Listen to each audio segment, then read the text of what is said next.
Not is block diagram. मी सर्वांना embedded system म्हणजे काय सांगितलं होतं. What is embedded system? What is ESY? Embedded system म्हणजे in short embed ESY. Okay. ESY काय असतं? हार्डवेअर आणि सॉफ्टवेअरचं कॉम्बिनेशन. एम्बेडेड सिस्टीम म्हणजे हार्डवेअर आणि सॉफ्टवेअरचे कॉम्बिनेशन. त्यानंतर हे कॉम्बिनेशन आपल्याला काय करते? रिअल टाइम आउटपुट देतो. रिअल टाइम आउटपुट म्हणजेच वेळेमध्ये आउटपुट देणं. आता आपली घडी आहे, आपण वॉच यूज करतो सर्वजण. त्या वॉचमध्ये 7 वाजले असेल तर 7च दाखवेल ना. आता कोणी कोणी 10 मिनिट समोर ठेवते. फॉर सम रिझन आपली आई ठेवते ना 10 मिनिट समोर ठेवून देते, तर ते रिअल टाइम नाही झालं. पण कोणाकोणाची वॉच ॲक्युरेट असते एकदम. 10 म्हणजे 10च वाजले पाहिजे. 10 वाजून 1 मिनिट म्हणजे 10 वाजून 1च मिनिट दाखवला पाहिजे वॉचने. तर दिस इज रिअल टाइम. एकदम स्टँडर्ड टाइम मध्ये काम करणे म्हणजे रिअल टाइम झालं. ओके. आणि यामध्ये एक स्पेसिफिक ॲप्लिकेशनसाठी यूज करणारी गोष्ट म्हणजे आपला एम्बेडेड सिस्टीम. फॉर एक्झाम्पल आपण नेहमी एक्झाम्पल घेतो वॉशिंग मशीनचा. वॉशिंग मशीन एक ॲप्लिकेशन आहे. ओके. कशासाठी यूज करतो आपण? कपडे धुवायसाठी. तर ते एक स्पेसिफिक ॲप्लिकेशन झालं. ठीक आहे. एक ॲप्लिकेशन कुठला? कपडे धुणे. Washing clothes. हे ॲप्लिकेशन झालं. आणि वॉशिंग मशीन आपल्याला एका पर्टिक्युलर वेळेमध्येच काय करते? कपडे धुवून देते. ते म्हणजे रिअल टाइम. आणि आपण वॉशिंग मशीनमध्ये ड्रम यूज करतो. त्याच्या ड्रम असते ना, असा गोल गोल गोल गोल फिरतो तो. त्याची बॉडी झाली, त्यावर बटन झाले, ते सर्व काय झालं? हार्डवेअर. ओके. आणि आजकालच्या washing machine wifi through connect करता येते, तर ते झालं सॉफ्टवेअर. ठीक आहे. असं आपलं पूर्ण एम्बेडेड सिस्टीम म्हणतात. इव्हन सॉफ्टवेअरमध्ये जो आपण कोड टाकतो ना, वॉशिंग मशीन रन व्हायला मायक्रो कंट्रोलरमध्ये, जसं आपण आयडिनोमध्ये कोड टाकतो, तर ते पण सॉफ्टवेअर झालं. तर असं आपला एम्बेडेड सिस्टीम बनतो. दिस इज द एम्बेडेड सिस्टीम. म्हणजे in short, what is the definition of embedded system? Embedded system is a combination of hardware and software which is used for specific application and gives its output in real time. समजलं? Everyone समजलं एवढं? Real time मध्ये output भेटते, एवढं लक्षात ठेवायचं. आणि आपण जेव्हा क्वेश्चन देतो ना आपल्या, सपोज आपलं एक्झाम चालू आहे, व्हॉट इज एम्बेडेड सिस्टीम, त्यांनी असा प्रश्न विचारला, डेफिनेशन सांगा आणि त्याचे अप्लिकेशन सांगा. तर डेफिनेशन लिहायची, it is a combination of hardware. हार्डवेअरला काय करायचं? अंडरलाईन. And software. ठीक आहे. इथे हार्डवेअरला अंडरलाईन करायचं आणि सॉफ्टवेअरला अंडरलाईन करायचं. युज्ड फॉर स्पेसिफिक अप्लिकेशन, तर याला पण अंडरलाईन करायचं. आणि दुसरं थर्ड जो फोर्थ वाला आहे ते आहे रिअल टाइम, याला अंडरलाईन करायचं. हे असे 4 शब्द तुम्ही अंडरलाईन केले, झालं. तुम्हाला तिथेच 1 मार्क भेटला डिफिनेशनचा. नंतर काय नाही सर? अप्लिकेशन कुठले कुठले? आता मेन अप्लिकेशन जे आपण डेली लाईफ मध्ये वापरतो, जसं की स्मार्ट वॉच. ठीक आहे. स्मार्ट वॉच नंतर कुठलं झालं? स्मार्ट, आपल्या घरी ते असते ना, पाणी भरले तर आवाज करते है ना, कृपया टंकी बंद कर दीजिए, आपकी टंकी भर चुकी है. टंकी नाही, मोटर बंद कर दीजिए, है ना, ते असते ना. तर ते पण काय झालं? त्याला आपण म्हणू स्मार्ट वॉटर लेवल इंडिकेटर. आपण बनवलं होतं ना इंटर्नशिप मध्ये ते इंडिकेटर. ठीक आहे. हे अप्लिकेशन झाले. ठीक आहे. हे ऍप्लिकेशन असे लिहायचे. आता आणखी याच्या व्यतिरिक्त कुठले असतात? तर एक असते कम्प्युटर नेटवर्क. कम्प्युटर नेटवर्क हा एक मेन अप्लिकेशन आहे. यामध्ये काय होते? जशी तुमच्या कॉलेजमध्ये लॅब्स असतील आणि लॅब्समध्ये 4-5 कम्प्युटर असेल आणि ते 4-5 कम्प्युटर एका राउटरशी कनेक्टेड असतात. असे 4-5 कम्प्युटर असतात लॅबमध्ये आणि त्याचे जे वायर्स आहे असे ते कनेक्टेड असतात एका राउटरला, जिकडनं इंटरनेट भेटते. कुठल्या कुठल्या याच्यात असते, कुठल्या याच्यात नसते. ठीक आहे. तर इथे राउटरला कनेक्ट असतात. तर हे झालं एक network. Computer network is a type of a embedded system. ठीक आहे. आता कम्प्युटर नेटवर्कमध्ये पण टाईप्स असतात. पहिलं काय झालं, आता मी इथे काय सांगितलं, router it is a type of embedded system. त्यानंतर ब्रिज. ब्रिज म्हणजे इकडनं इथपर्यंत डेटा ट्रॅव्हल झाला पाहिजे त्यासाठी बनवलेला एक रूट, तो म्हणजे ब्रिज. राउटर काय असते, सर्व जे पाथ असतात ते कनेक्टेड असतात एका गोष्टीला. सर्व जे वायर्स असतात, हर एका कम्प्युटरचा वायर तो एका गोष्टीला कनेक्टेड असते, तो डिव्हाइस म्हणजे राउटर असतो. ओके, तर असे हे दोन अप्लिकेशन झाले कशाचे, कम्प्युटर नेटवर्कचे.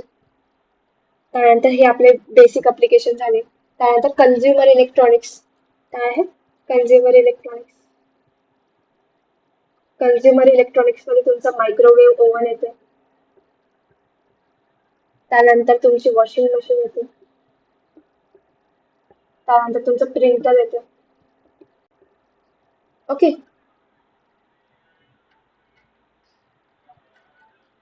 सॉरी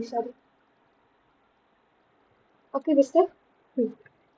मायक्रोवेव्ह येते, वॉशिंग मशीन येते आणि त्यानंतर प्रिंटर येते. ठीक आहे, असे आपले कन्झ्युमर इलेक्ट्रॉनिक्सचे अप्लिकेशन झाले. आणि consumer electronics is also the part of embedded system. Okay, हे तुम्हाला विचारण्यात येईल applications of the embedded system, तर लक्षात ठेवा. इथपर्यंत कोणाला काही doubt? Let me ask you, तुम्ही नोट करत आहे का, नोट डाऊन करताय का नोटबुक घेऊन, म्हणजे करत असे सर? नाही करत आहे? ओके, तर करा, नोटबुक घ्या आणि करा. म्हणजे मी इथे थांबते, जेवढं मी लिहित आहे ना ब्लॅकबोर्डवर, तर मी स्टॉप होते आणि तुम्ही तेपर्यंत नोट डाऊन करा. असं करत राहा, चालू राहू द्या. रफमध्येच करा 2-3 दिवस, जर तुम्हाला फेअरमध्ये नसेल करायचं, म्हणजे कोणाची इच्छा असेल मनापासून की आता स्टार्टिंग पासूनच फेअर करतो, तर तसंही चालेल. रफमध्ये करायचं, रफमध्ये करा, ज्यांना कन्फर्मेशन नाही आहे बॅचचं. ठीक आहे, तर आता हे आपलं अप्लिकेशन आणि डिफिनेशन झाली. त्यानंतर आपण आता बघू परत ब्लॉक डायग्राम ऑफ एम्बेडेड.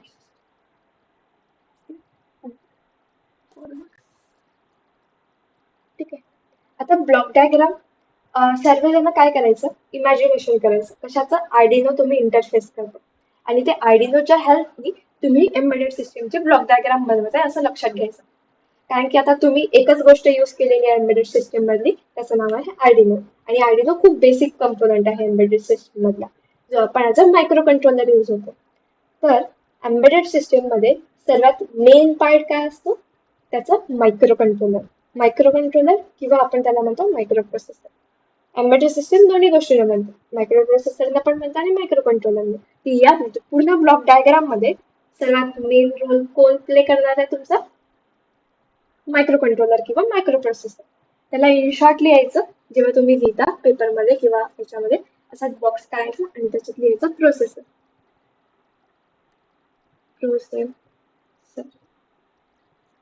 ठीक आहे, प्रोसेसर. आता हा प्रोसेसर काय करतो, याचे वर्किंग काय काय असते. Processor is a brain. जसं आता तुमचा ब्रेन आहे तसा तो ब्रेन सारखा यूज मध्ये येतो.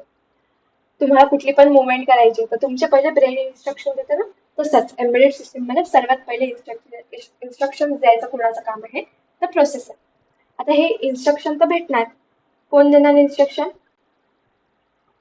आपण देऊ. सपोज आता आपण काय यूज करतो, आयडिनो यूज करतो. आपण कोड टाईप करतो आधी, ठीक आहे, मग कोड आपण अपलोड करतो आणि मग त्याला ते इन्स्ट्रक्शन भेटतो. आता हे इन्स्ट्रक्शन घेणे, त्याला एक्झिक्यूट करणे, हे सर्व काम कोणाचं असते, प्रोसेसरचं असते. प्रोसेसरमध्ये 2 युनिट्स असतात. किती युनिट्स असतात, 2 युनिट्स असतात. First unit is a control unit. ठीक आहे, आणि सेकंड इज एक्झिक्युशन.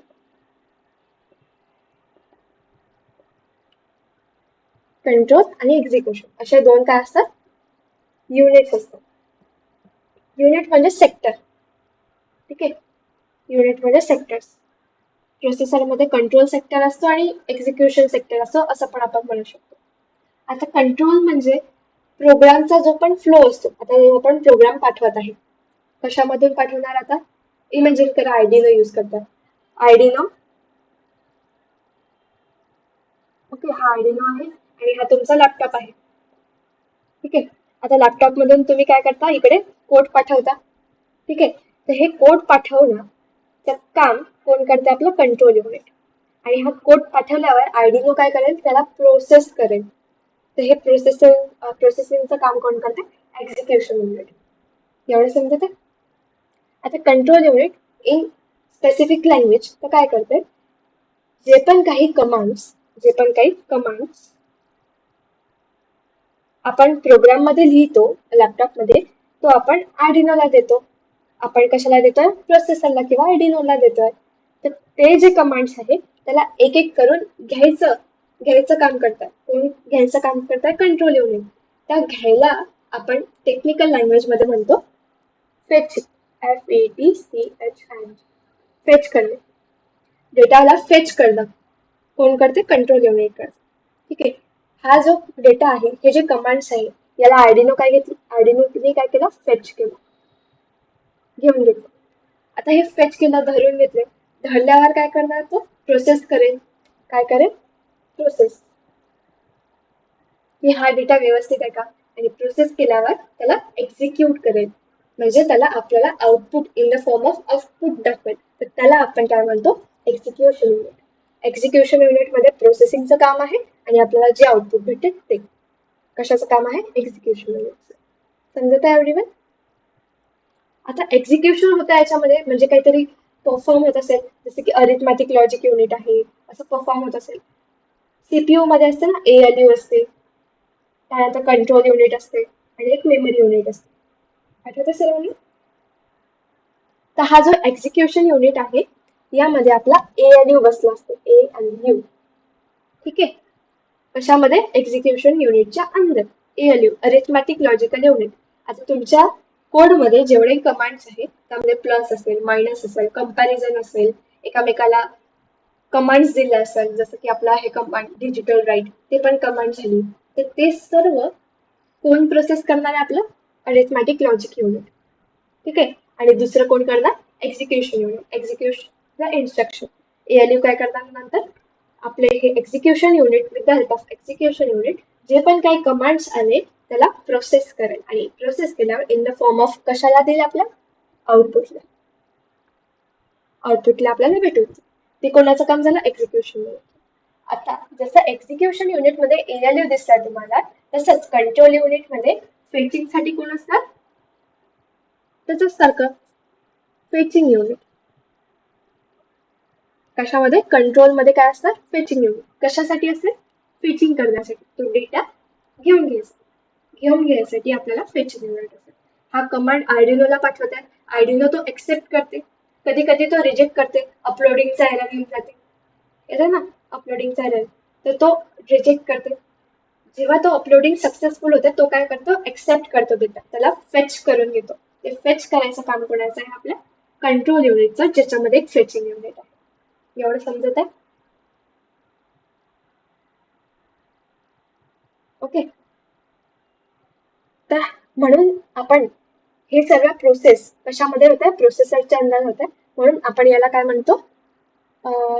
याला काय म्हणते? ब्रेन, किंवा याला म्हणतो आपण हार्ट. हार्ट का बरं म्हणते? कारण की आपला पूर्ण बॉडीमध्ये जे ब्लड फ्लो होत आहे, जे इम्प्युअर ब्लड आहे ते काय करते? हार्ट कॅरी करून घेते इम्प्युअर ब्लडला, आणि त्याला प्युरिफाय करून परत आपल्याला काय करते? प्युअर ब्लड पाठवतो.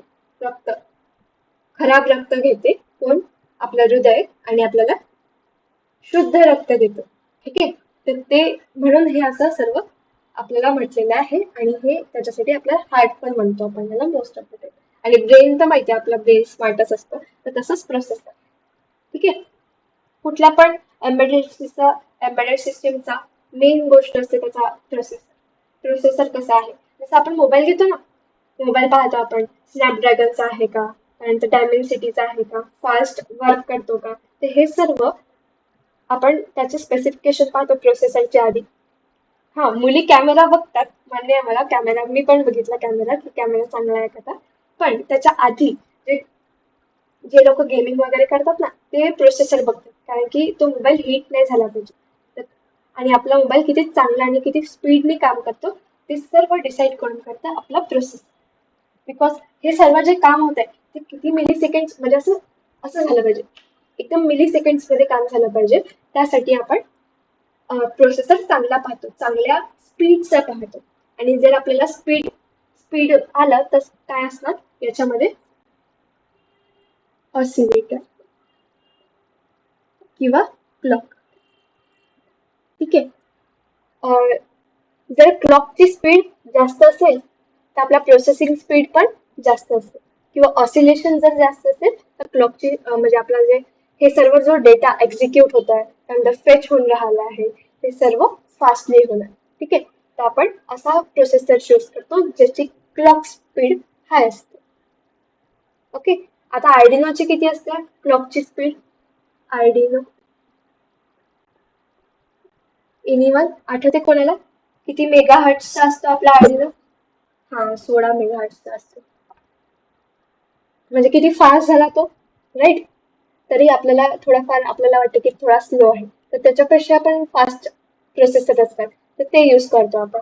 तर हे सर्व एकदम मिली सेकंड्स मध्ये, नॅनो सेकंड्स मध्ये झालं पाहिजे काम, आणि आपल्याला आपल्या फिंगर टिपवर सर्व दिसलं पाहिजे, म्हणून हे फास्ट असायला पाहिजे, आपलं क्लॉक स्पीड फास्ट असायला पाहिजे. तर प्रोसेसर आपण तेवढं स्ट्रॉंग येतो. म्हणून ब्लॉक डायग्राम जे आपण एम्बेडेड सिस्टमचे ब्लॉक डायग्राम बघतोय ना, त्याचा मेन पार्ट कुठला आहे? प्रोसेसर. ठीक आहे. आणि एक्सप्लेन करताना पण सर्वात आधी प्रोसेसरला एक्सप्लेन करायचं एम्बेडेड सिस्टम मध्ये. लिहायचं असेल तर लिहा, नाही तर स्क्रीनशॉट करा. झालं तर मला थम्स अप कर.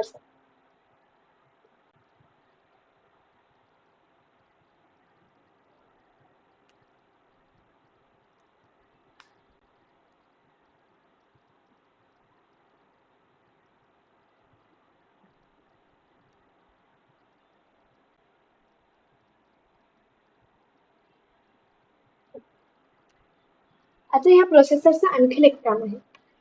प्रोसेसरच्या नंतर तुमचा येते मेमरी. मेमरी म्हणजे किती जास्त मेमरीची स्पीड आहे. आता आपण म्हणतो ना आपल्या डेली लाईफमध्ये त्या तिला सर्व लक्षात राहते, त्याला सर्व लक्षात राहते, म्हणजे त्यांची मेमरी तेवढी स्ट्रॉंग आहे आपण म्हणतो ना. तर आपल्याला हे मेमरी स्ट्रॉंग करायला आपली जे ह्युमन बॉडी आहे ना त्याच्याच मिळून इन्स्पायर्ड होऊन काय करते एम्बेडेड सिस्टीम या प्रोसेसरच्या अंदरच काय करते, मेमरी टाकून देते. आणि ही मेमरी असते RAM. RAM memory on the chip, म्हणजे हा सपोज असा प्रोसेसर आहे आणि त्याच्यावर अशी मेमरी लावून येते, आणि हे मेमरी यूज करायचं काम असते कंट्रोल युनिटचं. कोणाचं काम असते? कंट्रोल युनिट मेमरी यूज करते. आता कंट्रोल युनिटच का मेमरी यूज करते आणि एक्झिक्युशन युनिट का नाही करत? आता डेटा फेच करायचा आहे कोणाला, म्हणजे डेटा असा घ्यायचा आहे, कोणाला घ्यायचा आहे डेटा? आपल्या प्रोसेसर पासून कंट्रोल युनिटला डेटा घ्यायचा आहे. ठीक आहे. तर तो डेटा घेतलेला स्टोअर करावा लागेल ना कुठेतरी, साठवून ठेवावा लागेल. Until and unless execution unit त्याला एक्झिक्यूट नाही करत. तर म्हणून कंट्रोल युनिट मेमरी स्टोअर करते आणि मेमरी यूज करते स्टोअरिंग पर्पजसाठी. फेचिंग युनिट पण मेमरी यूज करतात. जर कंट्रोल युनिट करतात तर फेचिंग युनिट पण करतात.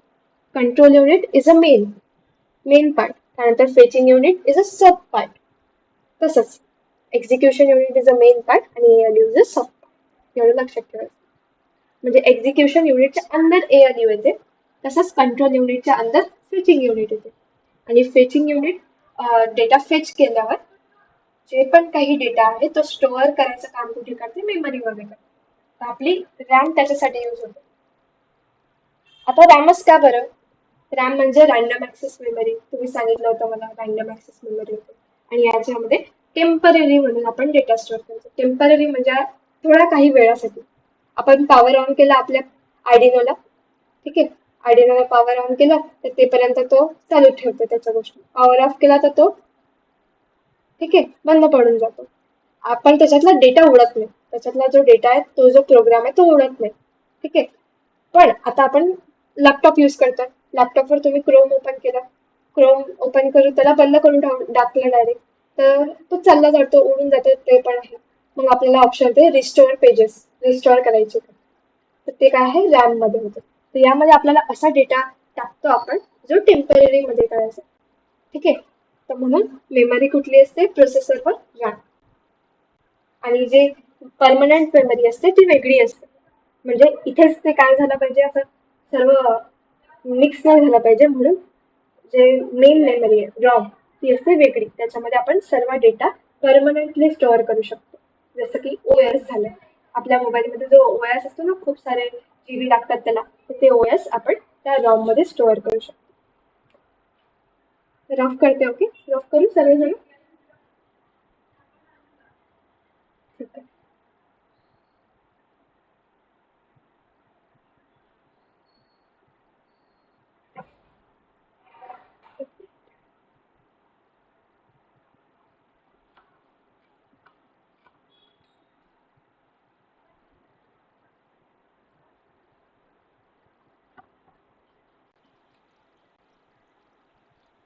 Second part. आता जी ब्लॉक डायग्राम आहे ना, ब्लॉक डायग्रामच्या इथे तुम्ही प्रोसेसर काढा. इथे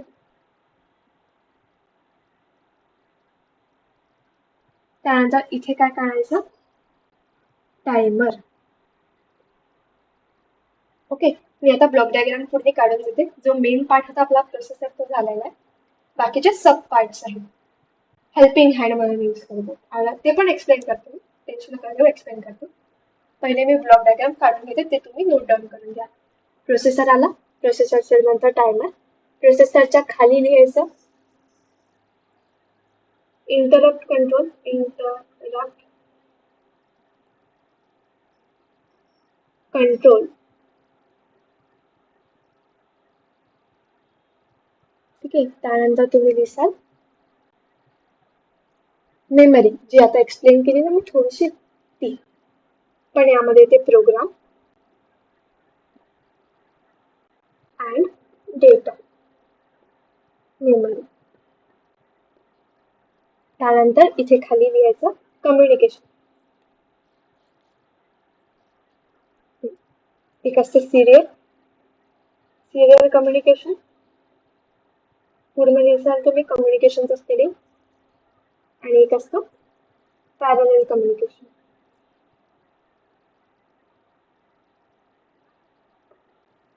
ठीक आहे. हे झाले 6 ब्लॉक्स. त्यानंतर एक वरता येतो, हा असतो इनपुट डिव्हाइसेस.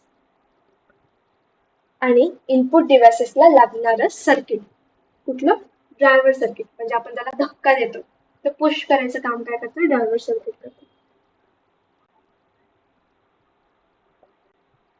सेम आता इनपुट डिव्हाइसेस आहे, तर काय येणार दुसऱ्या इकडे इनपुट आहे, तर इकडे काय येणार, येस एव्हरीवन, येस. इथे येणार आउटपुट डिव्हाइसेस, आणि त्याला लागणारे काय, ड्रायव्हर्स आणि driver circuit.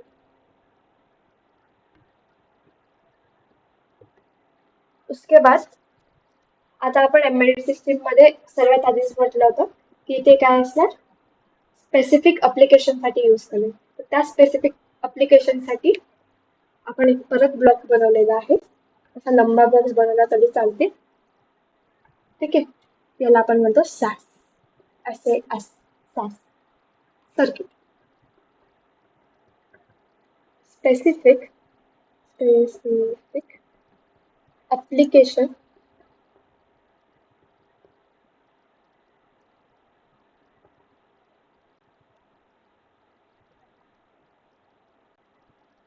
system application specific circuit. ठीक आहे. जे पण आपलं अप्लिकेशन आहे त्याला लागणारा एक पर्टिक्युलर सर्किट. फॉर एक्झाम्पल, आपल्या आयडिनो मध्ये आपण अॅनालॉग हे करतोय, अॅनालॉग पेन्स यूज करतोय. ठीक आहे.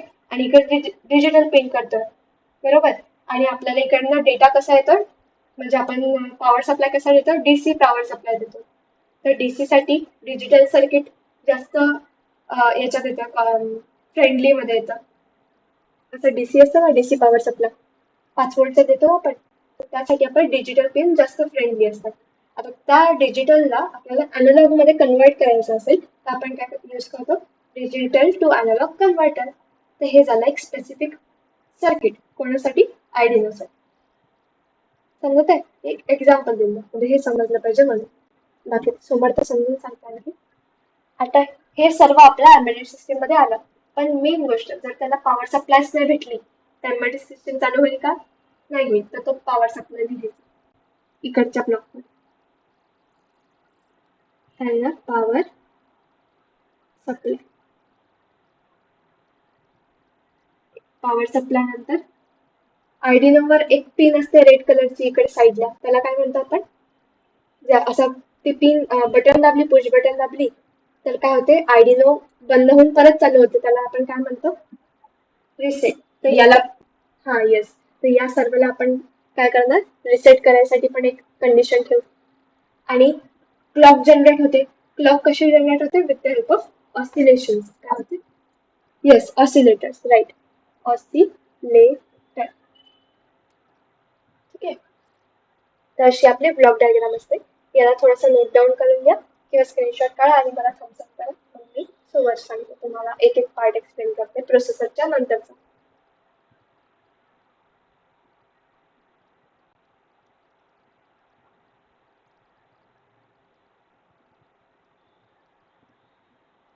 कोणाला लेट झाला का?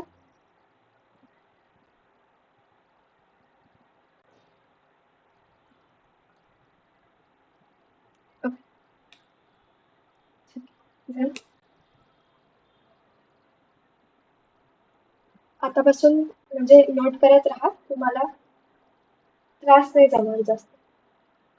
जेपर्यंत तुमचं कॉलेज लागेल तेपर्यंत आपल्याला आपला टार्गेट आहे की 2 युनिट संपले पाहिजे विथ रिव्हिजन आणि टेस्ट पण.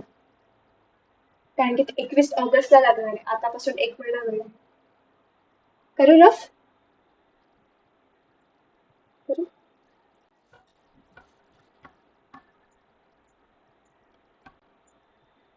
काय झालं श्रेया?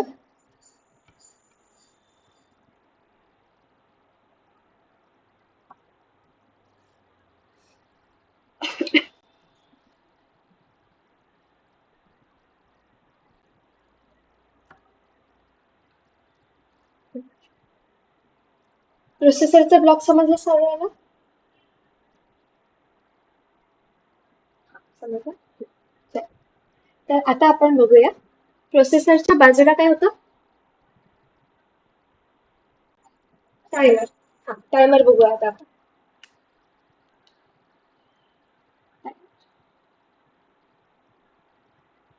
आता व्हॉट इज टायमर, टायमर काय करते, आता ऑसिलेशन प्रोड्यूस होतात ना आपल्या सर्किटमध्ये, तसं टायमर काय करते, with the help of oscillation time counting साठी यूज होतो. कशासाठी, टाइम काउंटिंग पर्पज, टायमिंग. ठीक आहे. फॉर एक्झाम्पल आपला अस्टेबल आहे, अस्टेबल मध्ये आपण टाइम काउंट करू शकतो, बरोबर. त्यानंतर मोनोस्टेबल झाला, मोनोस्टेबल मध्ये आपण टाइम काउंट करू शकतो. तसंच आपण आपला पूर्ण एम्बेडेड सिस्टीम मध्ये पण टायमर आपण लावू शकतो. With the help of timer आपलं जे आउटपुट आहे ते रिअल टाइम होऊन जाते. रिअल टाइम म्हणजे जेवढ्या वेळेत आपल्याला पाहिजे तेवढ्याच वेळेत भेटेल. आता सपोज तुम्ही मोबाईल मध्ये अलार्म मध्ये जाता, बरोबर. अलार्म मध्ये गेल्यावर तुम्ही म्हणता की मला 6 वाजता उठायचंय, तर 6चा तुम्ही अलार्म लावता, 6 AM चा लावता, सकाळी 6 वाजता उठायचं होतं. तर हा अलार्म लावल्यावर असं होते का कधी की 7 वाजता अलार्म वाजता म्हणून, नाही, बिकॉज टायमर चालू होऊन जातो, रिव्हर्स टायमर चालू होऊन जातो. यामध्ये काय होते, रिव्हर्स टायमर.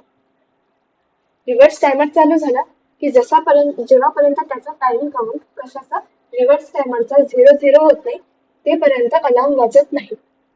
तुम्हाला वाटते की तो 6 वाजता वाजणार आला, पण यामध्ये रिव्हर्स टायमर चालू होऊन जातो. केव्हापासून, तुम्ही जेव्हापासून टाइम देता ना तेव्हापासून. म्हणून तुम्हाला असं दिसतं टायमर, जेव्हा तुम्ही तुमचा अलार्म लावता ना तेव्हा तुम्हाला इथे दिसतं रिमेनिंग 6 hours and 51 minutes असं काहीतरी दिसतं. तर हा रिव्हर्स टायमर असतो, हा चालू होऊन जातो. With the help of that आपला क्लॉक जनरेट होऊन जातो. तसंच आपल्या पूर्ण एम्बेडेड सिस्टीम मध्ये टायमर वर्क करतो. कुठली गोष्ट कुठल्या वेळेत झाली पाहिजे याचं डिसायडेशन प्रोसेसर करतं आणि त्याला काउंट टायमर करतं. प्रोसेसर काय करेल, डिसाईड करेल की किती टाइम लागला पाहिजे. ठीक आहे, किती टाइम लागला पाहिजे हे कोण डिसाईड करेल, प्रोसेसर. आता टायमर काय करणार, या टाइमला मेजर करायचं काम करेल आणि मेजर केल्यावर तो इन्शुअर करेल की तेवढ्याच वेळेमध्ये इन दॅट पर्टिक्युलर टाइम, तेवढ्याच वेळेमध्ये आपलं जे आउटपुट आहे ते भेटलं पाहिजे. ठीक आहे, याच्यासाठी आपण टायमर यूज करतो. आणि टायमर कसा यूज होतो, तर with the help of pulses. एक तर पल्स असते, नाहीतर काउंटर्स असतात, ऑसिलेशन्स असतात. ठीक आहे, जसं मोनोस्टेबल आणि मोनोस्टेबल मध्ये आपण रेजिस्टर आणि capacitor with the help of that आपण कॅल्क्युलेट करतो. तर तसे इंटरनल सर्किट असतात, त्यासाठी आपण हे असं करतो. आणि यामध्ये टायमरमध्ये आपण अप्लिकेशन बघू शकतो. एक आहे RTC. याला आपण म्हणतो real time clock. Real time clock हे अप्लिकेशन आपल्याला टायमरमुळे भेटू शकतं. एव्हरीवन समजलं एवढं, रिअल टाइम क्लॉक. आता हे जे एवढंसं तुमच्या हातावर घडी असेल, स्मार्ट वॉचेस असेल, तुम्ही यूज केलं असेल कधीतरी स्मार्ट वॉचेस, तर ते काय करतो, आपण लिंक करतो आधी तुमच्या डिव्हाइसची, कुठल्या मोबाईलशी लिंक करतो आणि नंतर ते तुमच्या याच्यावर त्याच टाइमवर ते चालत राहतं. आता हे काय आहे, रिअल टाइम अप्लिकेशन झालं. तुमच्या मोबाईलचा जो डेटा आहे तो तुमच्या वॉचवर त्याच प्रॉपर सेकंडमध्ये भेटला पाहिजे, विदाउट एनी डिले. नॅनो सेकंड्समध्ये डिले असेल, नॅनो लेटन्सी असेल, थोडीशी लेटन्सी म्हणजे थोडासा वेळ त्या गोष्टीला रिसीव्ह करायला, ते असेल, पण तो डेटा तुम्हाला व्यवस्थित त्याच वेळेमध्ये दिसेल. ठीक आहे, एकदम नॅनो सेकंड मध्ये असतो आणि ते आपण काउंट पण नाही करू शकत, म्हणून आपण सेकंड्स मध्ये टाइम काउंट करतो. तर त्याच्यामुळे आपल्याला रिअल टाइम क्लॉक भेटतो.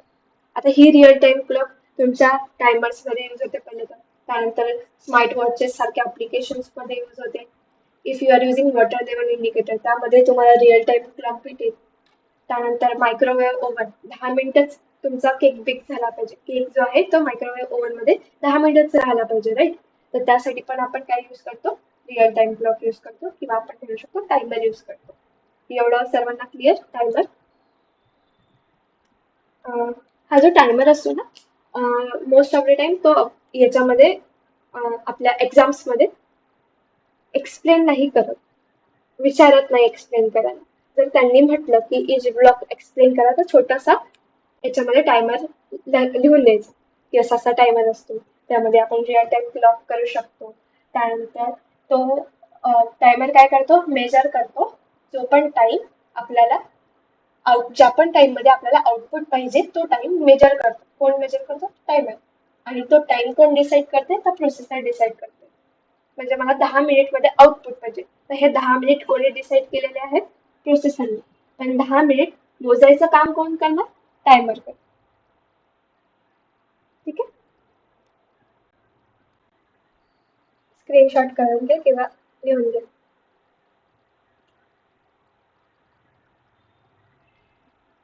डन.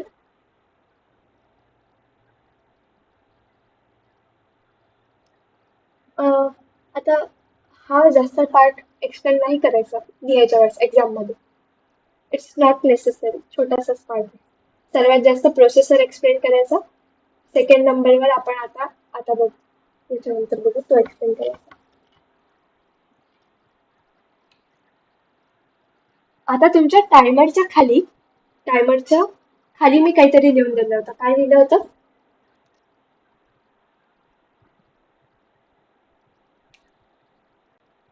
येस एव्हरीवन, टायमरच्या ब्लॉकच्या खाली काय लिहून दिलं होतं मी, प्रोग्राम आणि डेटा मेमरी. प्रोग्राम आणि डेटा मेमरी लिहून दिली होती, राईट. तर आता त्याबद्दल डिस्कस करू. याबद्दल चांगलं लिहायचं, डिटेलमध्ये लिहिलं तरी चालेल थोडंसं. प्रोग्राम प्रोग्राम आणि इकडे करतो डेटा. डेटा आता 2 मेमरी का बरं असतात पहिली गोष्ट. आता 2च मेमरी का, 4 मेमरी का असतात? तर असते.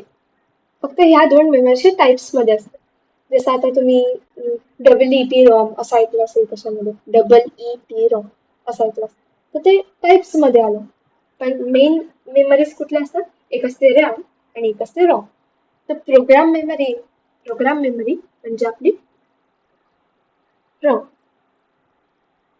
Yes everyone? आठवतं सर्वांना मी काय सांगितलं होतं? प्रोग्राम मेमरी म्हणजे रॉम आणि सेकंड असते आपली रॅम म्हणजे डेटा मेमरी. रॅम कुठली मेमरी असते? टेम्पररी की परमनंट? आता सांगितलं थोड्या वेळापूर्वी. टेम्पररी मेमरी असते. आणि रॉम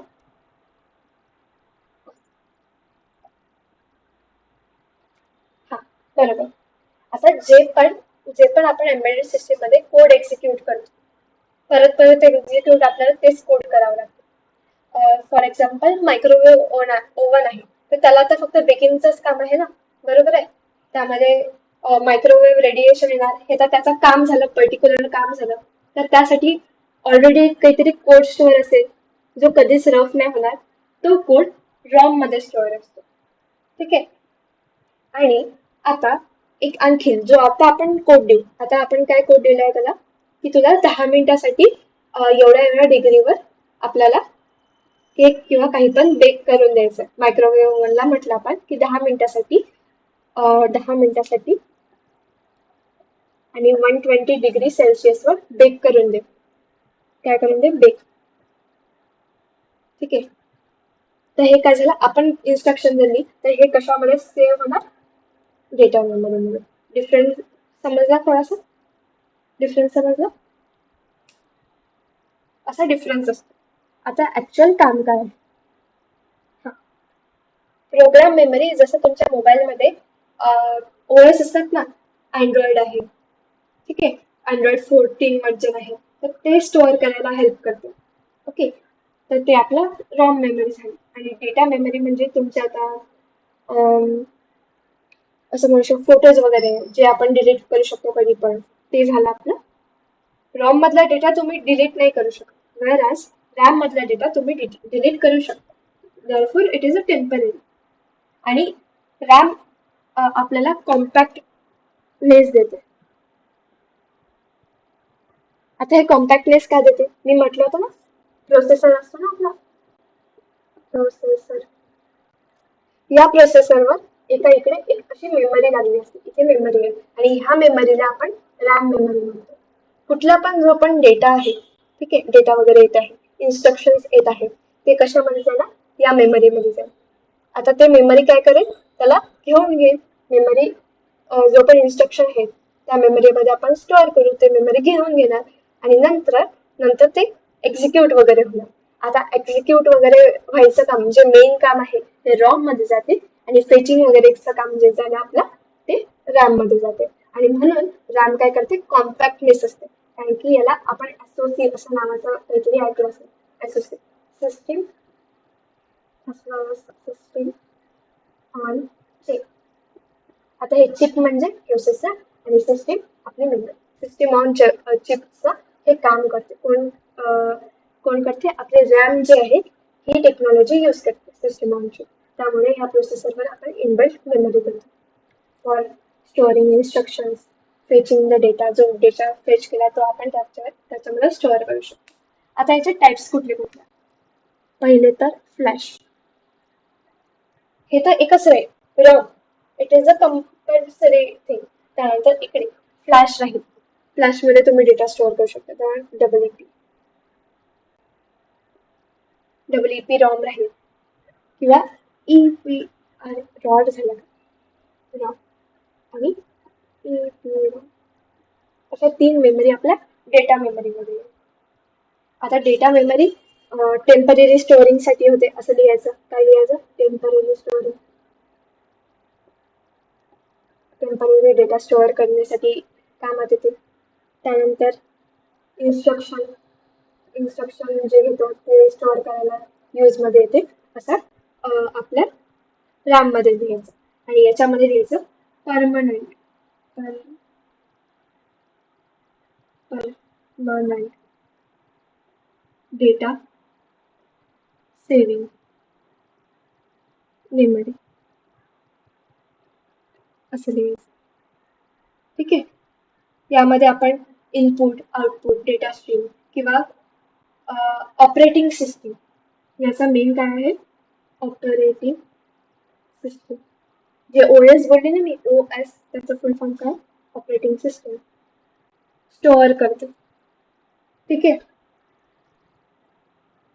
आणि एम्बेडेड सिस्टीम मध्ये आपण कशी ऑपरेटिंग सिस्टीम यूज करतो तर ती आहे रिअल टाइम. जो मी फर्स्ट डेमो लेक्चरला सांगितलं ना 4th युनिट आहे रिअल टाइम ऑपरेटिंग सिस्टीमवर. यस एव्हरीवन आठवते कोणाला? तर त्यामुळे इथे आपण real time operating system use करतो आणि ते स्टोअर कशात करतो आपण रॅम मध्ये यूज करतो. आता जो पण तुमचा जो लॅपटॉप आहे तो आपण ऑन करतो त्याला बूट अप करतो किंवा शट डाऊन करतो स्विच ऑन करतो हे सर्व काम रॉम मध्ये असते. आणि यामध्ये नॉर्मल जेव्हा पण आपला लॅपटॉप चालू मोडमध्ये आहे आणि त्याच्यामध्ये जे काही गोष्टी आहेत ते आपल्या रॅम मध्ये. ठीक आहे. एवढं समजलं मेमरीच्या बद्दल. आपण हा जो पार्ट आहे लहानपणी शिकला आहे रॅम रॉम काय असते तर ते सेम लिहायचं. फक्त इथे ऑपरेटिंग सिस्टीम सारखे वर्ड ऍड करायचे, इथे इन्स्ट्रक्शन सारखे वर्ड ऍड करायचे. त्यानंतर रॅम काय असते एकाच प्रोसेसर जिथे असतो त्याच गोष्टीवर लागला असते. तर असं लिहू शकता तुम्ही की coexist or exist on the same chip to chip. आणि त्यानंतर एक कॅरेक्टरिस्टिक्स लिहू शकता की कॉम्पॅक्टनेस. ठीक आहे. असं पण लिहू शकतो. You can take screenshot. Light झाला का पेन थोडा?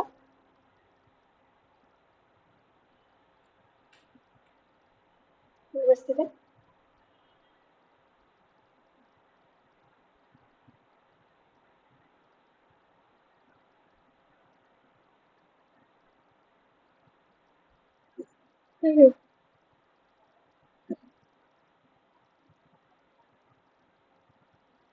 नाही पण यामध्ये इथे रॉम जरी लिहिलं आहे तरी हे जे टाइप्स आहेत हे आपण टेम्पररी पर्पज साठी यूज करतो.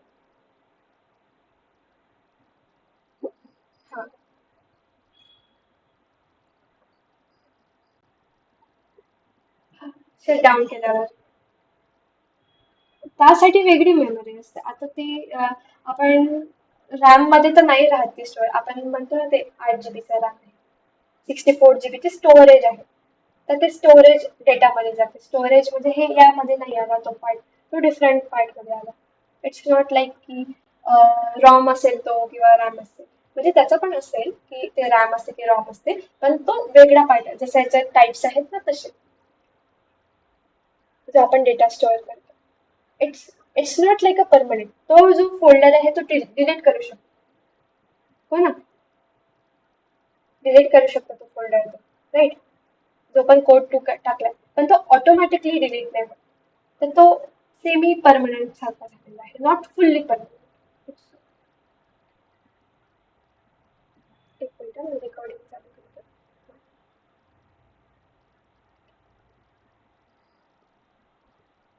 त्यानंतर ना आपला हा जो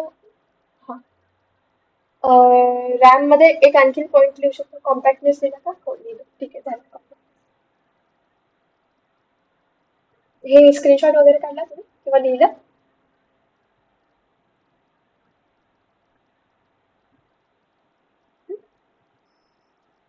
आता हा जो पार्ट आहे तो एक्झाम मध्ये एक्सप्लेन करायचा.